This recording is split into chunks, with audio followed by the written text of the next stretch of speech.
সুন্দরবনের কলাবগীতে কোস্টগার্ডের অভিযানে প্রায় 5.5 লক্ষ টাকা মূল্যের 490 কেজি অবৈধ কাঁকড়া সহ 5 কাঁকড়া ব্যবসায়ী আটক কোস্টগার্ড।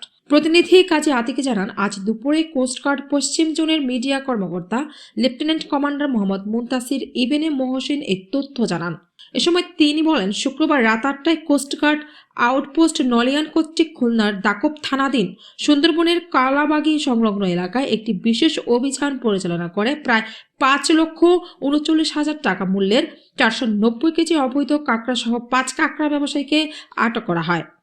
উল্লেখ্য, সরকারের নির্দেশনা মোতাবেক কাঁকড়ার প্রজনন মৌসুম উপলক্ষে জানুয়ারি থেকে ফেব্রুয়ারি 2 মাস সুন্দরবন থেকে কাঁকড়া শিকার এবং ক্রয় বিক্রয় সম্পূর্ণ নিষিদ্ধ।